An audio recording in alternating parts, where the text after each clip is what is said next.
अल्पवयीन बालिकांवरती बलात्काराच्या घटना ज्या आहेत त्या वाढताना पाहायला मिळत येत आहे। आता जे आकडेवारी समोर आली आहे ते अतिशय धक्कादायक आहे। एका संस्थेने सर्वे केला आहे आणि त्यामध्ये प्रत्येक तासाला महाराष्ट्रामध्ये बलात्काराच्या घटना ज्या आहेत त्या पीडितांवरती होताना पाहायला मिळतोय। आपल्यासोबत खासदार वर्षा गायकवाड आहेत। ताई, खरं तर आपण पाहतोय की एक आकडेवारी समोर आलेली धक्कादायक की दर तासाला महाराष्ट्रामध्ये अल्पवयीन मुलींवरती जे आहे ते अत्याचाराच्या घटना घडत आहेत।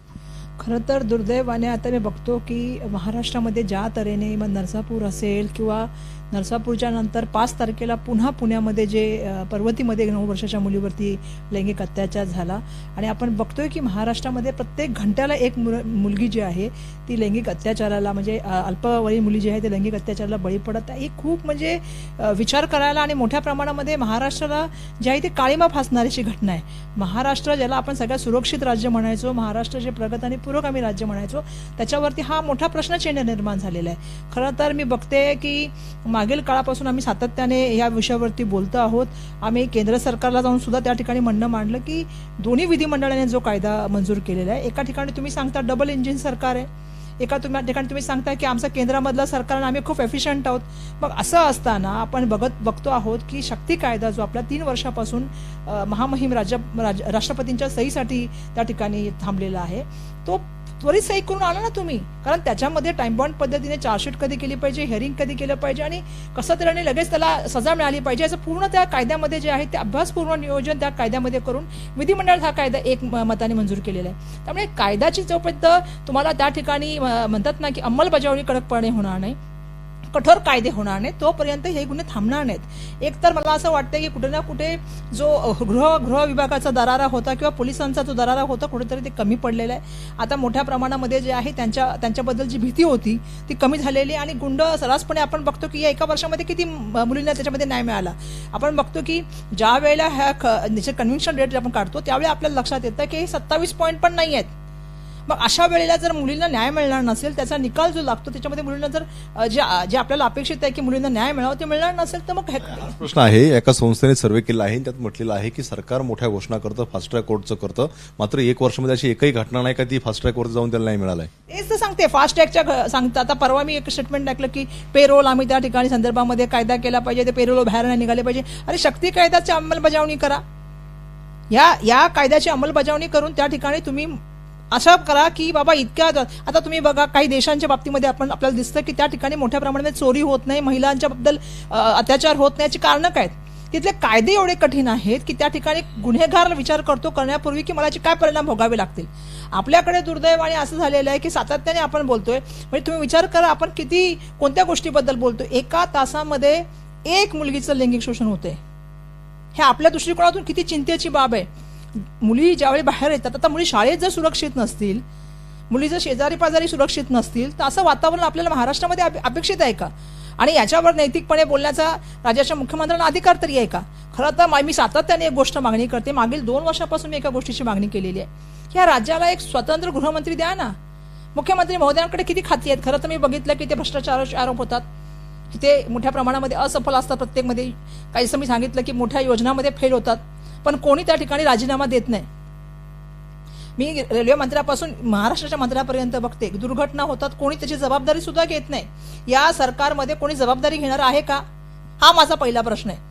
एवढ्या घटना झाल्यानंतर नैतिक जबाबदारी घेऊन मुख्यमंत्र्यांनी काय त्याच्यावरती कारवाई केली? प्रत्येक वेळेला येतात, प्रत्येक वेळेला टीव्ही समोर येऊन बोलतात नाही आम्ही खूप मोठी कारवाई करणार, एसआयटी लावणार। एसआयटी कायद्याचा उल्लेख केला, मात्र महाराष्ट्राच्या विधानसभेमध्ये सरकारकडनं उत्तर दिलं गेलं का शक्ती कायद्याच्या तरतुदी आहे त्या ऑलरेडी केंद्राने आपल्या कायद्यात घेतलेला आहे, त्यामुळे शक्ती कायद्याची गरज नाहीये।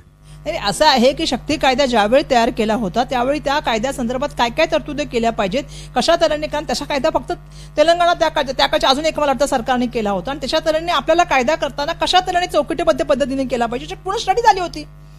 आणि जर केंद्र सरकारने तसा काय, मला माहिती आहे की केंद्र सरकारने कुठला कायदा केला तसं आजही तुम्ही मला सांगा की 45 दिवसामध्ये हा केसमध्ये निकाल लागला पाहिजे किंवा 50 दिवसामध्ये निकाल लागला पाहिजे, असा कुठला कायदा आहे? जर तुमची चार्जशीट त्या तारखेला झाली पाहिजे, तुमच्या प्रत्येक गोष्टी त्या गोष्टीला लक्ष दिले पाहिजे, पुरावे सगळे गेले पाहिजे, फॉरेन्सिक लॅबमध्ये त्याच्यामध्ये पूर्ण गोष्टी केल्या पाहिजे, सगळ्या गोष्टीची छोटी मायन्यूट त्याच्यामध्ये अभ्यास झाला होता, लोकप्रतिनिधीमध्ये विधानसभेमध्ये चर्चा झाल्या होत्या। मग असा कायदा तुम्ही का करत नाही आहात? आणि मला एक प्रश्न महत्वाचा राज्याच्या मुख्यमंत्र्यांना विचारायचा आहे की त्या स्वतंत्र असा गृहमंत्री का देत नाही? कारण राजीनामा मागून काय फायदा नाही, कारण राजीनामा देण्याची परंपरा या सरकारमध्ये, केंद्र सरकारमध्ये पण नाहीये आणि या सरकारमध्ये पण नाही. मी बघितलं ना, संजय शिरसाटांनी राजीनामा दिला ना, योगेश कदमाने राजीनामा दिला. किती लोकांवरती आरोप झाले. मी म्हणून मगाशी म्हटलं ना की केंद्राचे रेल्वे मंत्री इतके अपघात झाले, त्यांच्या काळामध्ये इतके अपघात झाले, ते राजीनामा याचं नाव घेतात का? मला सांगायला पाहिजे, लालबहादूर शास्त्रींच्या काळामध्ये फक्त 2 अपघात झाले, त्यांनी नैतिक जबाबदारी घेतली आणि सांगितलं मी राजीनामा देतो, मी मंत्री म्हणून असफल आहे. ही भूमिका आजच्या आहे का सरकारमध्ये कोणाची? हे दुर्दैवाची गोष्ट आहे. आणि म्हणून मला सांगायला पाहिजे की कुठे ना कुठे या संदर्भामध्ये जे आहे ते कठोर नियमाची अंमलबजावणी होण्याची आवश्यकता आहे. आणि मोठ्या प्रमाणामध्ये तुम्हाला मी सांगितलं की ह्याचे निकाल लवकरात लवकर लागून मुलीला न्याय मिळण्याची आवश्यकता आहे. कायद्याचा जबर असणं आणि पोलिसांच्या यंत्रणेला स्वातंत्र्य मिळणं. या मुद्द्यावरती पत्रावर केलं, राज्यपालांना सुद्धा पत्र लिहिलं, काय नेमकं पत्र आहे? मी पत्र हेच लिहिलेलं राज्यपालांना की ज्या तऱ्हेने महाराष्ट्रामध्ये दिवसेंदिवस जे आहे ते लैंगिक अत्याचाराची जी प्रकरणं वाढत चाललेली आहेत आणि ही कुठे ना कुठे महिलांमध्ये असुरक्षित निर्माण करतात. महामहिम राज्यपालांना मी सांगितलं की तुमच्याकडून आम्ही अपेक्षा करतो कारण तुम्ही राज्याचे कस्टोडियन आहात, या सरकारला बोलवा आणि त्यांना सांगा की स्वतंत्र गृहमंत्री द्या खात्याला या, आणि त्याच्या माध्यमातून हा कायदा जो आम्ही पाठवलेला आहे केंद्र सरकारला, तुम्ही सुद्धा महामहिम राज्यपाल आहात, महामहिम राष्ट्रपतींशी बोला, या कायद्यावरची सही करून आणा, असं मी त्यांना सांगितलं. आणि कुठेतरी सरकारला सांगा की ह्याची जबाबदारी कोणीतरी घ्यावी नैतिक, आणि त्या ठिकाणी जबाबदारीनुसार त्या ठिकाणी काम करावं. आमचं एकच म्हणणं आहे, या महाराष्ट्रामध्ये ज्या तऱ्हेने आज मुली असुरक्षित आहेत, ते येणाऱ्या काळामध्ये मला एक सांगायला दुःख होतं की आमच्यासारख्या महिला ज्यावेळी जातात त्या आईवडील आम्हाला प्रश्न विचारतात की आमच्या मुलींच्या बाबतीमध्ये काय परिस्थिती आहे. आज मुली शाळेत सुरक्षित नाहीत, रेल्वे स्थानकावर सुरक्षित नाहीत, बस स्टेशनवरती आपण बघितलं स्वारगेटच्या याच्यामध्ये घटना झाली, आणि ज्या तऱ्हेने लूज स्टॉक केले जातात. आता प्रश्न विचारला की कोणतरी भाजपचे किंवा माझ्या उत्तर देणार, ते करण्यापेक्षा त्यांच्या आमदारांनी किंवा खासदारांनी उत्तर देण्यापेक्षा त्यांच्या सरकारला सांगावं की जो आम्ही सांगतोय सातत्याने की बाबा राज्याला एक सशक्त गृहमंत्री व्हावा, दुसरं पोलीस यंत्रणेला सक्षम करावं, पोलीस यंत्रणेला मुक्त पण करावं, त्यांना त्यांचा दरार आहे तो त्यांना स्वातंत्र्य देण्यात यावं, आणि तिसरं सगळ्यात महत्वाचं तुमचं सगळ्यांचं वजन वापरा, केंद्र सरकारमध्ये जावा आणि महामहिम राष्ट्रपतीची सही घेऊन त्या शक्ती कायद्यावर वापस या.